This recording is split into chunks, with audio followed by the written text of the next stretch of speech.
칠레에서 서쪽으로 3,500km. 망망대해에 오롯이 솟은 섬 하나. 서울 면적의 4분의 1 크기. 바로 이스터 섬이다.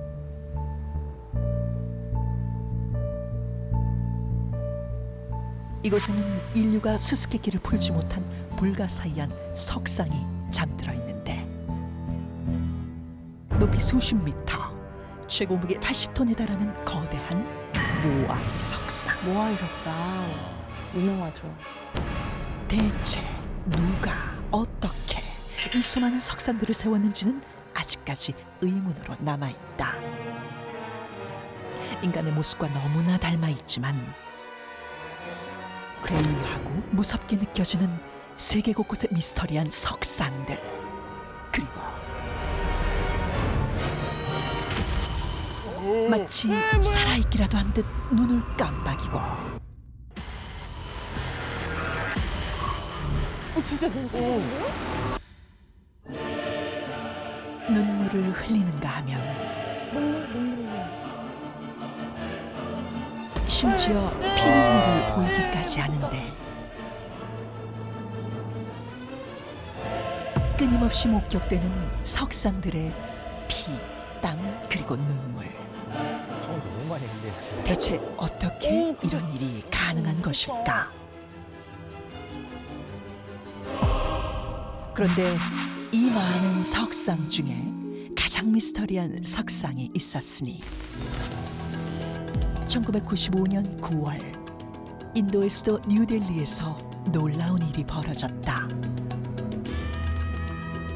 풍요와 지혜를 상징하는 신 가네샤. 가네샤 신의 탄생일에 맞춰 열흘간 축제가 열릴 정도로 인도에서 가장 숭상하는 신 중 하나이며, 사람들은 중요한 일을 앞두고 가네샤 상에 우유를 바치며 제사를 지내곤 했는데, 신적인 존재구나. 제사를 올리던 바로 그때 뭐야? 코끼리 코에. 가네샤 상에 갖다 댄 우유가 서서히 줄어들기 시작한 것. 그 후에도 마치 석상이 마시기라도 한 것처럼 우유는 눈앞에서 사라졌고, 이 놀라운 소식은 인도 전역으로 퍼지기 시작했는데, 와.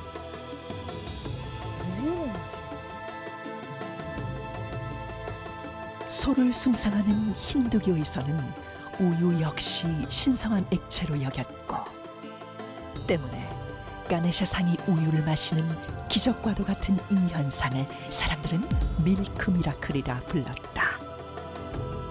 우유만 먹는 건가? 다른 물이나 그런 건 안 마시나? 궁금하네요. 그러게 그것도 궁금하다 진짜. 믿을 수 없는 일은 여기서 끝이 아니었다. 이러한 현상이 인도뿐 아니라 전 세계의 힌두교 사원에서 일어난 것이다. 심지어 가네샤가 아닌 일반 석상에서도 아 진짜로? 동일하게 나타나기 시작했는데, It's a miracle. I think it's to do with the state the world's in at the moment. And I think that for some reason the gods are hungry and the people are suffering. I couldn't believe it. I thought I was going to see it for myself, and I just saw it for myself. It's absolutely amazing.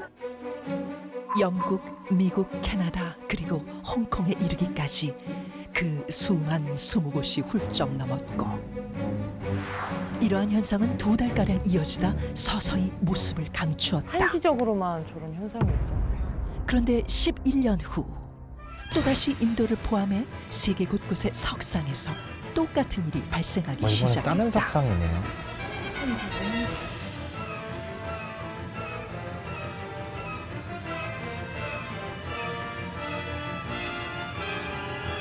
우유를 뭐야? 진짜. 이번에는 하루 동안 무려 10리터의 우유가 사라졌는데, 하루에 10리터?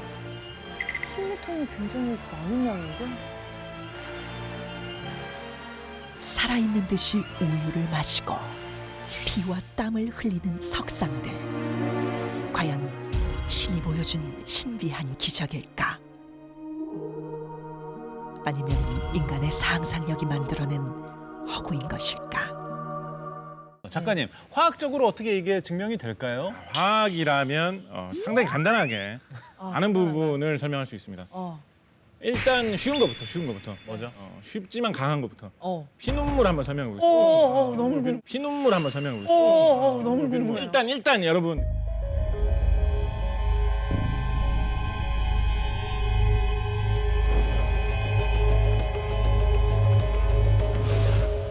여러분 우리가 생각해 봐야 될 거.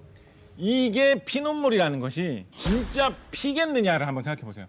이게 진짜 피처럼 이렇게 뽑아가지고 현미경으로 보면 안에 적혈구도 있고 뭐 혈청도 있고 혈액형 검사해 보면 혈액형도 나오고 유전자 검사도 할 수 있는 그런 피겠느냐고.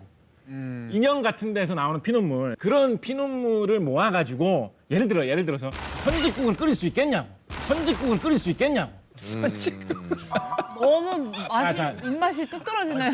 자, 그래서 네. 포인트는 뭐냐면 이것은 빨간색의 그런 액체인 것이지 피는 아니다라는 거죠. 그러면 역으로 도대체 빨간 액체가 나올 게 뭐가 있는 거예요? 빨간 액체가 나올 게 뭐가 있느냐? 빨간 액체가 나올 게 뭐가 있느냐? 지구상에서 가장 풍부한 원소, 가장 지구상에서 흔한 원소가 무엇일까요? 지구를 다 산산이 분해해가지고 성분 분석을 해본다 그러면 제일 많이 나오는 원소가 뭘까요? 하나 꼽을 수 있다면 철입니다. 철. 철이 녹슬면 어떻게 색깔 됩니까? 붉을수록한 색깔이죠. 붉을수록한 색깔. 그러니까 철화합물, 산화철 계열의 철화합물은 붉은색을 띠기가 쉬워요. 네. 사람의 피의 붉은 색깔도 사실은 철화합물이 갖고 있는 색깔입니다. 그래요? 어딘가에 있는 철이 물에 이렇게 녹아서 화학 반응을 일으키면서 붉은색을 띠면서 공교롭게 나오면 그것을 우리는 피눈물이다라고 부를 수 있게 되는 것이죠. 뭐 그렇다고 해서 제가 그 어떤 신비를 부정하고 싶은 생각은 없어요. 사실 신비롭고 신기한 현상이기는 하죠. 그렇지만 그런 자연의 어떤 그런 원리의 한계 안에서 신비한 것이지 그게 진짜 피라는 것은 아니다. 이 관점에서 보면 땀 흘리는 비석 뭐 이런 것도 사실은 크게 이상할 게 없어요. 그 땀 흘리는 비석이라는 것에 나오는 그 물이 진짜 막 땀 냄새 나는 땀은 아닐 거잖아요. 거기서 뭐 소금기가 있고 뭐 땀 냄새에 들어있는 성분이 막 나오고 이러지는 않을 거잖아요. 물이 마침 맺혀가지고 흘러내리는 모습이 땀 흘리는 거하고 비슷하니까 사람들이 땀 흘리는 비석이라고 부르는 것인 거거든요. 더운 날씨에 차가운 음료수병만 그냥 꺼내놔도 그 온도 때문에 이슬점 이하의 온도가 되면 이슬이 맺혀가지고 물이 흘러내리잖아요. 그게 결로 현상인가요? 그렇죠. 맞습니다. 별로 현상입니다. 현상.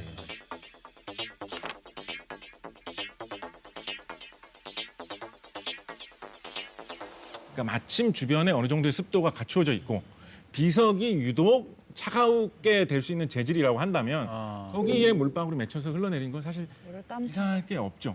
자, 그러면 그 우유를 마시는 석상 있잖아요. 네네. 우유에 어떤 특별한 성분이 있는 걸까요? 우유를 마시는 석상은 사실 좀 저도 진짜 신기하긴 한데 네. 제가 생각하는 우유를 마시는 가네샤 석상의 비밀은 바로 돌의 성질에 있습니다.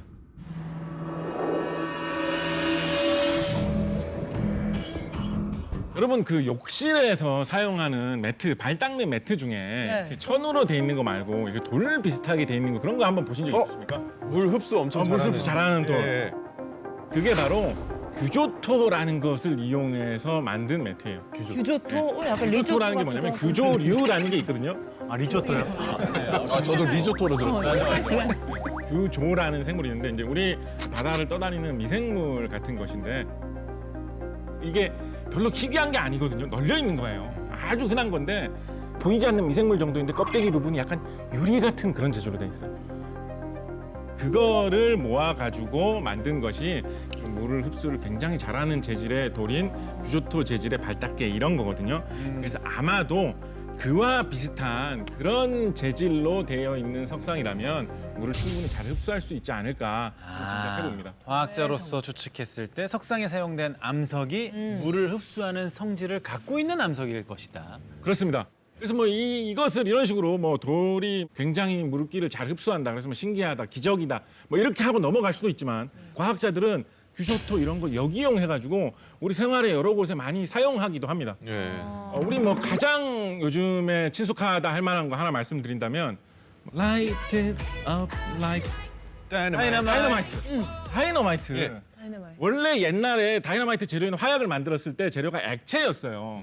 근데 액체니까 충격을 조금만 받아서 폭발한단 말이에요. 예. 그래서 액체를 담아가지고 물병 같은 데 담아가지고 폭탄으로 사용하려고 들고 다니면서 출렁출렁 할 때마다 자기 손에서 터져버리는 거예요. 그래서 굉장히 좋은 폭약 재료가 있는데도 액체 상태다 보니까 그거를 폭탄으로 만들 방법이 없었거든요. 그런데 기술자들이 고민하다가 만들어낸 방법이 규쇼토를 이용을 해가지고 다이너마이트 모양을 만들면서 거기에 그 액체 상태의 폭발 물질을 흡수시켜버린 거예요. 거기다가 불을 댕겨가지고 폭발시킬 때만 폭발시키는 방법으로 쓰고 다이너마이트를 개발한 노벨은 어마어마한 돈을 벌어들였죠. 또 이렇게 이용을. 사실 그 비슷한 암석이 뭐 그렇게 드물지도 않습니다. 우리 흔히 뭐 조각상 만드는데 많이 쓰이는 돌이다 하면 대리석 많이 생각하잖아요. 네네네네. 대리석은 우리 그거 뭐 반질반질하고 물을 뭐 잘 안 흡수하고 이렇지 않나 이렇게 생각하기 쉬운데 대리석도 그 겉면을 가공하고 코팅하기 전에 생 대리석 재질을 그대로 쓰는 경우에는 이 다공성이라고 하죠. 구멍이 미세한 구멍이 많아가지고 물을 상당히 흡수한다라고 해요. 네. 자, 화학자 입장에서는 우유 마시는 가네샤 석상의 비밀이 돌에 성분이 있지 않을까 말씀을 주셨는데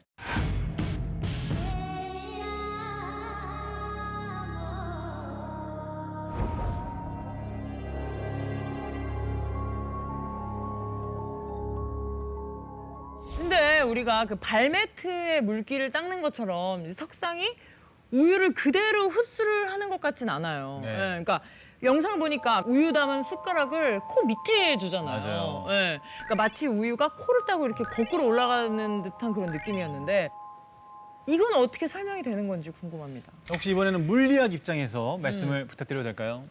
예, 이제 물리학이 좀 등장해야 될 것 같은데요. 네. 예. 제가 생각하는 이 가네사 석상의 비밀은 바로 모세관 현상입니다.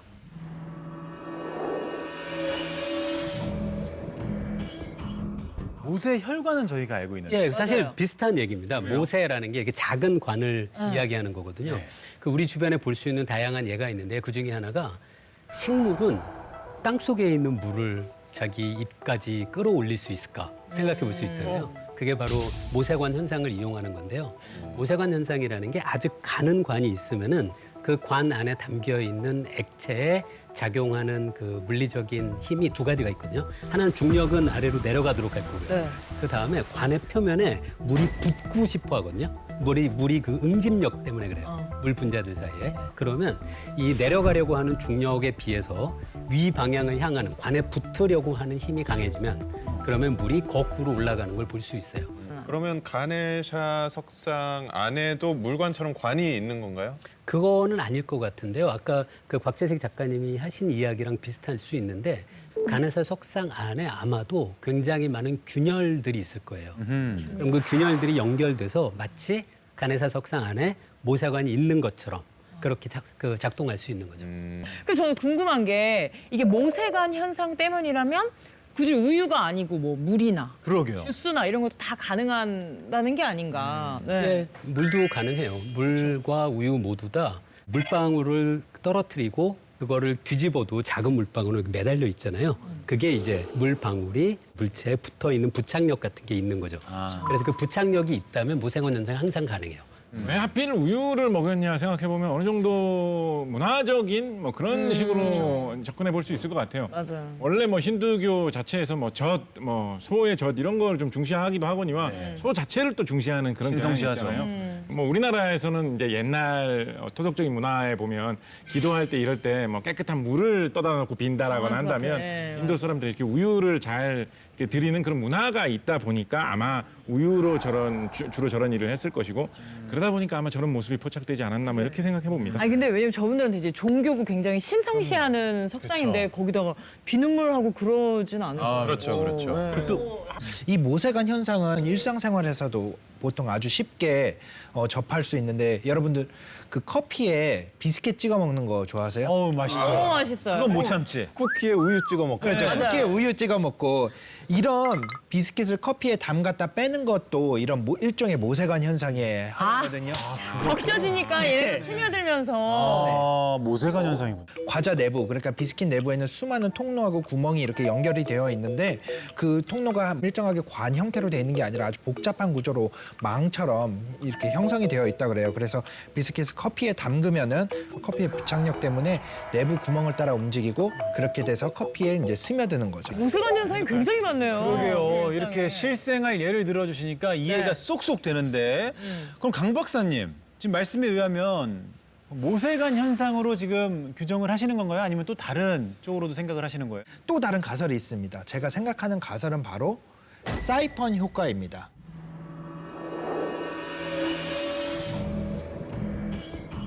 사이펀이란 압력 차이를 가졌을 때 액체를 높은 곳에서 낮은 곳으로 흐르게 하는 관을 우리가 사이펀이라고 하는데요. 그러니까 왼쪽 통을 보시면 물의 깊이가 있죠. 관에 압력 차이가 생기게 하면은 왼쪽 높은 곳에서 아래쪽 낮은 곳으로 물이 저절로 흐르게 됩니다. 이런 효과를 사이펀 효과라고 하죠.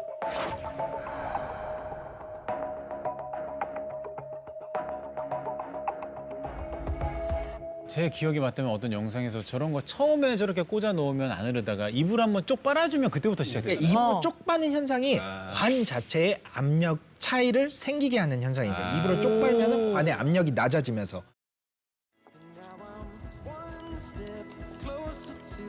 보시면 호수를 아래쪽까지 이제 담가놨죠. 호수가 가라앉게 하기 위해서 이제 돌을 묶어놓은 거예요.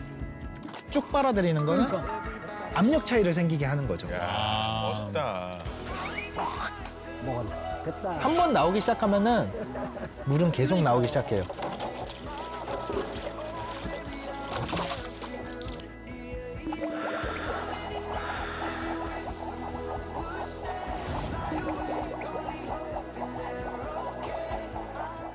과학적 원리를 일상생활에서 너무 실질적으로 활용한 너무 좋은 예 아니겠습니까? 예, 그러면 이 사이펀 효과와 우유 마시는 가네샤 석상과는 그 저 관의 역할을 코끼리 코가 해주는 건가요? 가네샤 석상의 코 주변에서 시작한 미세한 공간이 예를 들어 어떤 식으로든 이미 저 관 자체의 압력의 차이가 형성이 돼 있다면은 저 공간에 우유를 갖다 대는 것만으로도 저게 쭉 빨려 들어가서 다른 쪽으로 빨려 나갈 수가 있겠죠. 오? 사이펀 그럴 효과처럼. 수 있겠다. 제일 그럴싸한 것 같은데. 제일 네, 그럴싸한가요? 너 코끼리 코 모양으로 맞아. 비슷하니까. 네.